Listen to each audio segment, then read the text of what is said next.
Injil Lukas pasal yang ke-19. Yesus masuk ke kota Yeriko dan berjalan terus melintasi kota itu. Di situ ada seorang bernama Zakeus, kepala pemungut cukai, dan ia seorang yang kaya. Ia berusaha untuk melihat orang apakah Yesus itu, tetapi ia tidak berhasil karena orang banyak, sebab badannya pendek. Maka berlarilah ia mendahului orang banyak, lalu memanjat pohon ara untuk melihat Yesus yang akan lewat di situ.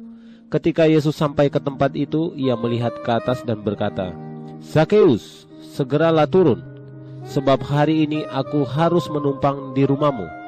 Lalu Zakeus segera turun dan menerima Yesus dengan sukacita. Tetapi semua orang yang melihat hal itu bersungut-sungut, katanya, "Ia menumpang di rumah orang berdosa." Tetapi Zakeus berdiri dan berkata kepada Tuhan, "Tuhan, setengah dari milikku akan kuberikan kepada orang miskin, dan sekiranya ada sesuatu yang kuperas dari seseorang, akan kukembalikan 4 kali lipat." Kata Yesus kepadanya, "Hari ini telah terjadi keselamatan kepada rumah ini, karena orang ini pun anak Abraham. Sebab Anak Manusia datang untuk mencari dan menyelamatkan yang hilang." Untuk mereka yang mendengarkan di situ, Yesus melanjutkan perkataannya dengan suatu perumpamaan. Sebab ia sudah dekat Yerusalem dan mereka menyangka bahwa kerajaan Allah akan segera kelihatan. Maka ia berkata, "Ada seorang bangsawan berangkat ke sebuah negeri yang jauh untuk dinobatkan menjadi raja di situ, dan setelah itu baru kembali. Ia memanggil 10 orang hambanya dan memberikan 10 mina kepada mereka. Katanya, 'Pakailah ini untuk berdagang sampai aku datang kembali.' Akan tetapi orang-orang bangsanya membenci dia, lalu mengirimkan utusan menyusul dia untuk mengatakan, 'Kami tidak mau orang ini menjadi raja atas kami.' Dan terjadilah ketika ia kembali, setelah ia dinobatkan menjadi raja, ia menyuruh memanggil hamba-hambanya yang telah diberikan uang itu, untuk mengetahui berapa hasil dagang mereka masing-masing.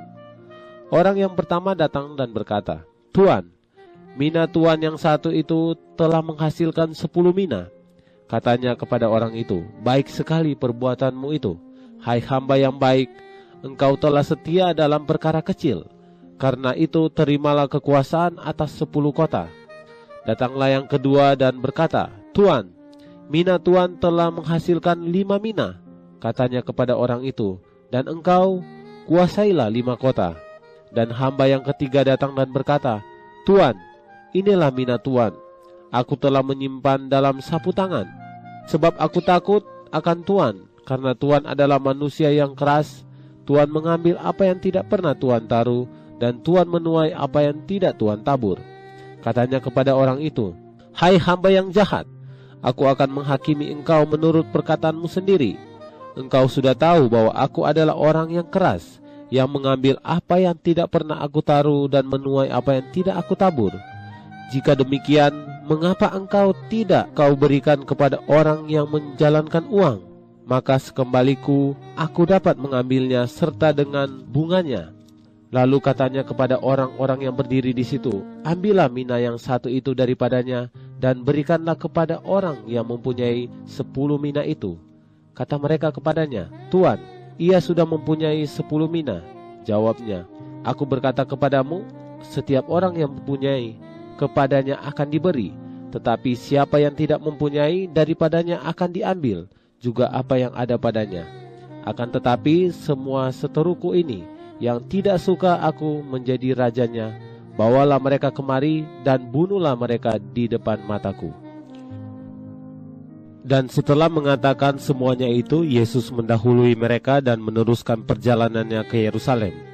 Ketika ia telah dekat Betfage dan Betania yang terletak di gunung yang bernama Bukit Zaitun, Yesus menyuruh 2 orang muridnya dengan pesan, 'Pergilah ke kampung yang di depanmu itu. Pada waktu kamu masuk di situ, kamu akan mendapati seekor keledai muda tertambat yang belum pernah ditunggangi orang.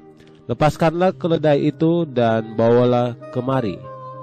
Dan jika ada orang bertanya kepadamu, 'Mengapa kamu melepaskannya?' Jawablah begini, 'Tuhan memerlukannya.' Lalu pergilah mereka yang disuruhnya itu, dan mereka mendapati segala sesuatu seperti yang telah dikatakan Yesus. Ketika mereka melepaskan keledai itu, berkatalah orang yang mempunyai keledai itu, "Mengapa kamu melepaskan keledai itu?" Kata mereka, "Tuhan memerlukannya." Mereka membawa keledai itu kepada Yesus, lalu mengalasinya dengan pakaian mereka dan menolong Yesus naik ke atasnya. Dan sementara Yesus mengendarai keledai itu, mereka menghamparkan pakaiannya di jalan. Ketika ia dekat Yerusalem, di tempat jalan menurun di Bukit Zaitun, mulailah semua murid yang mengiringi dia bergembira dan memuji Allah dengan suara nyaring oleh karena segala mujizat yang telah mereka lihat. Kata mereka, "Diberkatilah dia yang datang sebagai Raja dalam nama Tuhan. Damai sejahtera di sorga dan kemuliaan di tempat yang maha tinggi."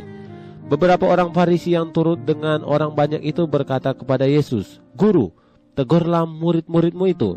Jawabnya, "Aku berkata kepadamu, jika mereka ini diam, maka batu ini akan berteriak."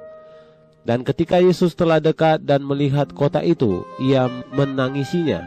Katanya, "Wahai, betapa baiknya jika pada hari ini juga engkau mengerti apa yang perlu untuk damai sejahteramu.